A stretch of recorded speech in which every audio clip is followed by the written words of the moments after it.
तुमच्या लायकीचे राहिले नसते आम्ही. सध्या का अरे उघड्या तोंडाने म्हणतो की माझं लग्न करून द्या. काय ऐकायला अक्कल? दादा तो फक्त एवढंच बोलला ना की माझं लग्न करून द्या. दादा तुला काय चुकीचं बोलला? दादा हा तोच नाही, मी सुद्धा तुम्हाला सांगते तिथे लग्न तुम्ही करून द्या.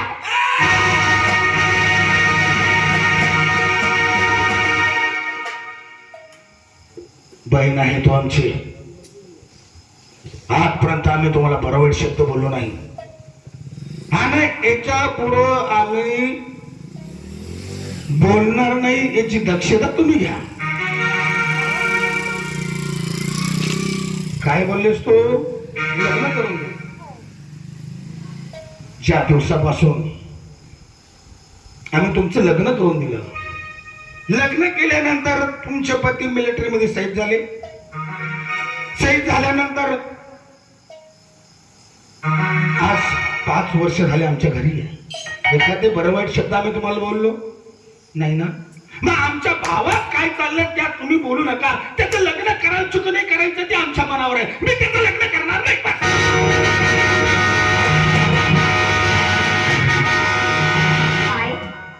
तिचं लग्न तुम्ही करणार नाही? दादा का म्हणून तिचं लग्न करणार नाही? तिचं लग्न तुम्हाला करावं लागेल. मी लग्न करणार नाही. ठीक आहे, तुम्हाला त्याचं लग्न करायचं नाही ना? तर नका करू त्याचं लग्न. परंतु दादा आता त्याचा बापाचा बाप हिस्सा त्याला देऊ नका.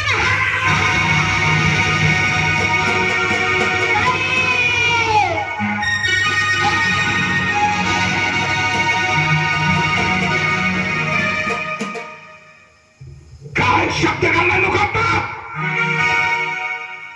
हरामखोर नालायकांना.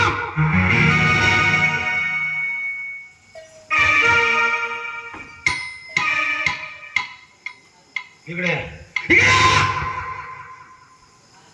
3.5 एकर जमीन बँकेतला पैसा हे आमच्या जवळ आहे. पैशाची आम्हाला कमी नाही. आणि उघडा तोंडाने म्हणते की दादा नका त्याचं लग्न करून द्या, पण त्याचा भाऊ हिस्सा द्यावा. सारणी जारणी पांढरी पाल नवऱ्याला जुळून बसली. आता आम्हाला गेला नाही का तू? या भावामध्ये भात फोडायला आली तू. मी त्याचं लग्न करू शकत नाही आणि हा शब्द काढलाच कसा तो काय?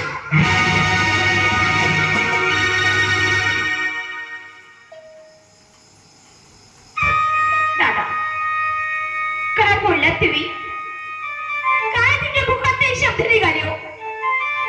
पांढरी पाल, सपाट पावली, नवऱ्याला गिळून बसली. अयो दादा मी माझ्या नवऱ्याला गिळलं नाही हो. मी पांढरी पाल नाही हो दादा. मी सपाट पावली नाही हो दादा. हे जर शब्द मला हे जग बोलला तर त्या गोष्टीचं मला दुःख झालं नसतं. पण माझा भाऊ माझ्यासमोर मला म्हणतो मी पांढरी पाल आहे. मी माझ्या नवऱ्याला घेऊन बसली. दादा मी माझ्या कंपाचं कुंकू माझ्या हाताने पुसलं नाही हो. या देवाने माझे कुंकू पुसलं. माझा काय दोष आहे हो दादा? असे शब्द भविष्य देऊ. अगं 3.5 एकर जमीन बँकेतला पैसा माझा आहे. कष्ट केले आम्ही रात्रंदिवस. या पैशासाठी या विस्थितीसाठी आम्ही खांब गाळा रात्रंदिवस. आणि आरामखोर म्हणताय की 3.5 एकर जमीन बँकेतला पैसा आमचा द्या, आम्हाला इशी वाटणे करून द्या. मुळीच मिळणार नाही. आताच्या आता माझ्या वयाच्या बाहेर निघा.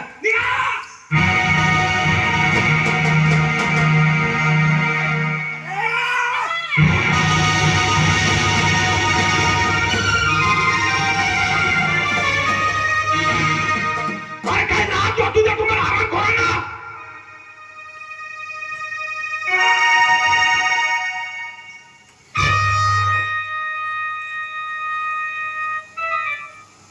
दादा काय बोलताय तुम्ही? निघा इथून. निघून जा. आई कुठे जाणार? कोण आहे आमच्या या जगात? आमचं कोणी नाही हो दादा.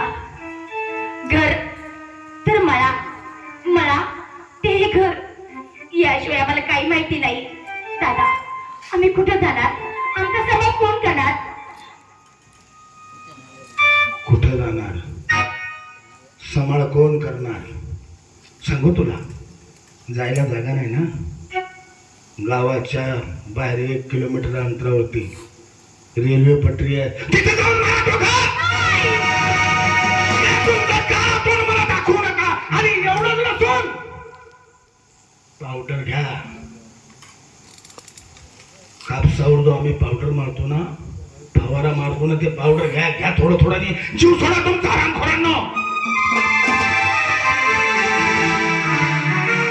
दादा किती सहज बोलून गेले तुम्ही. गावाच्या बाहेर जा, एखादी विहीर बघा, ती विहीर जाऊन आत्महत्या करा. त्यात शेतातली कपाशीवर मारायची पावडर घ्या, थोडं थोडं विष पिऊन मरून जा. दादा इतकं बोला इतकं सहज नाही हो. या जगात जेवढे काही पशु आहे, जेवढे काही प्राणी आहे, प्रत्येकाचा जीव प्रत्येकाला प्यारा आहे. मग सांगा दादा, आम्ही जाऊन स्वतः आत्महत्या कशी करणार हो? पण दादा, हे काम तुम्ही करू शकता. दादा धरा आम्हा दोघं पावड्याच्या हाताला. एखाद्या विहिरीला माहीत काढून जा, तुमच्या हाताने मला ढकलून द्या हो. पण आम्हाला घराच्या बाहेर करू नका दादा. मी तुमच्या पुढे पदर पदर देऊ.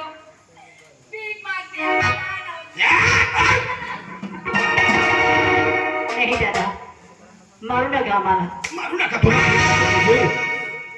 मी स्वतः तुम्हाला मारू, या पाप्यांना मारून मी पुण्यवान माणूस.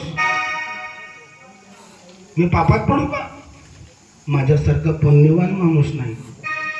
हे आरामखोर दोघं पापी, यांना मी स्वतःहून मारणार आहे का? निघा माझ्या वाड्याच्या बाहेर, पाय ठेवू नका. निघा. 1 मिनिट देखील थांबू नका. हा, तुझ्या पाय पडते. म्हणतात ना, लहान जर चुकली तर मोठ्यांनी माफ करीत असतं. आमची चूक आमच्या पदरात टाका. दादा आम्ही चुकलोय, आम्हाला माफ करा. माफ करू. परत आम्ही कसं नाही बोलणार. नाही. परंतु दादा आम्हाला घराचे बिघड करू नका. आमचं कोणी नाही तुमच्याशिवाय.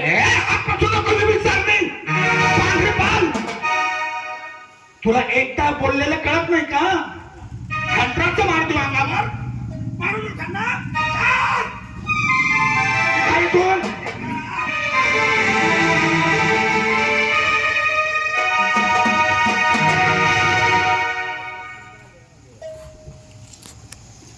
याला म्हणतात डोकं. डोकं असं का? तुझी खुर्ची इसको का? मग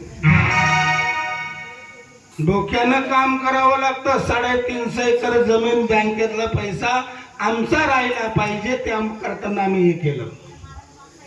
सतिका गेली, शिरप्या गेला, श्याम्या गेला, भीम्या गेला. आता 350 एकर जमिनीचा मालक कोण?